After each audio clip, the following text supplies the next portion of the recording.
زما خپل خیال او خپل نظر مې دا دی چې صوبایي حکومت له یا الیمین ګنډاپور صاحب له به په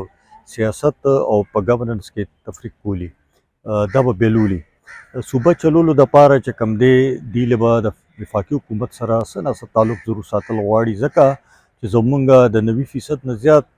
پیسې چې کومې دي هغه د وفاق نه راځي موږ ته هغه په فیډرل ټیکس اساینمنټس ورته ووایه نیټ هایډل پروفټس یا زمونږ ایریرز دي بقایا جات دي د بجلی په مد کې نو دا ټولې پیسې موږ ته وفاق نه راځي بله دا ته موږ ته وفاق نه نور څیزونو کې هم ډېر زیات د کومک ضرورت دی هغه تر هغه وخته پورې نه کېږي چې تر څو پورې موږ د وفاق سره یو قسم له تعلق ونه ساتو او دا به په لومړي ځل داسې نه وي دې نه مخکې هم داسې شوې ده چې زموږ په صوبه کې به د یو پارټۍ حکومت او په وفاق کې به د بل د پرویز خټک صاحب په وختو کې د پی ټی آی حکومت دلته کې هلته کې د نواز شریف صاحب حکومت خو ډېر بهترین ورکینګ ریلیشنشپ زموږ ته د پیسو مسله نه وه جوړه شوې بلکې هغوی به د پرویز خټک صاحب ډېر زیات خیال ساتلو ډېر دغه سره به یې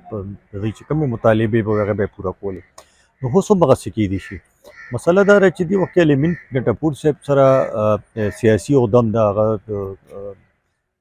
د پارټۍ صوبایي صدر هم دی بیا وزیر اعلی هم دی بیا بله دا ده چې تحریک انصاف کې مختلف ګروپونه دي او هغه ډېر پاورفل ګروپس دي د هغوی پریشر هم الیمین ګنډاپور صاحب دی په هغوی په وجه باندې هغوی ته ډېر زیات کمپرومایزز کول دي نو کم ایفرټ کم فوکس چې پکار دی د ګورننس لپاره د صوبې معاملات د چلولو لپاره هغه رنګ هغه کېږي نه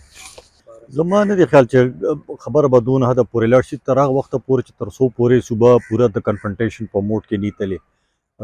او دا به لکېږي چې دلته نه لانګ مارچونه شروع شي یلغارونه شروع شي حالات خراب شي بیا ګورنر دپاره امکانات پیدا کېدی شي چې ګورنر رول راشي فلحال ما ته هغه ښکاري نه زما خپل دغه دا دی چې دې وخت یو کوشش روان دی کنسرټډ ایفرټ روان دی چې په څه طریقه باندې کم دا حالات وړه تاسو اشاره وکړه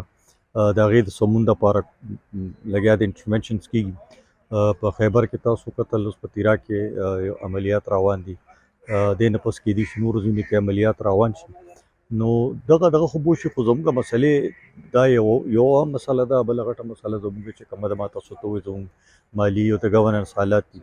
د هغې دپاره خو به نور څوک بهر نه راځي حکومت خو دې سره دی او حکومت دې له چلول دي زه فکر کوم زما خپل خیال دا دی چې الیمین ګنډاپور صاحب غواړي چې کوشش وکړي او هڅه یې کړې وه چې وفاق سره کینی میټینګونه یې وکړل وزیر اعظم سره میلو شو چونکې پارټۍ کې دننه هغه خلاف دومره زیات پریشر ګروپس جوړ شوي نو دغه د وزیر اعلی سره وزیر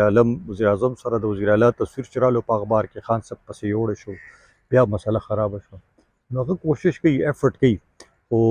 دلته کې څوک ایفرټ ته نه پرېږدي داسې ګروپ شته دی پارټۍ کې دننه چې هغه نه غواړي چې الیمین ګنډاپور دې کامیاب شي زما خپل خیال دا دی او زما دا یقین هم دی چې پاکستان له به یو ګام پورته کولی چې یو ځل بیا د افغانستان کې د طالبانو سره خبرې وکړي او افغانستان کې طالبانو له پکار دی چې پاکستان سره خبرې وکړي دا خبرې په پبلک ډومین کې نه کېږي دا دوی له پکار دی چې انګیجمنټس روان کړي د هغې زموږ نه ډېرې زیاتې ګیلې دي زموږ د هغې نه ډېرې زیاتې ګیلې دي او هغې هم خبر دي د دې نه موږ هم د هغې نه خبر یو خو اوس هغه موږ هغه نهج ته رسېدلي وو هغه ځای ته رسېدلي وو چې چېرته کې خبرې بالکل بندې شوي دي دا خبرې ضروري دي چې دا یو ځل بیا باید را شروع شي او د اخره کې به دا چې څومره مسلې دي دا هم د خبرو اترو د لاره ته کېږي دا کاینټیک اپریشنز هلته وکړه دلته وکړه دا وقتي طور باندې خو به د مسلې حل روباسي خو دا یو دیرپا امن مسله چې کومه ده نو دا د هغې په زبانه د خلک چې دوی سره به دا مسله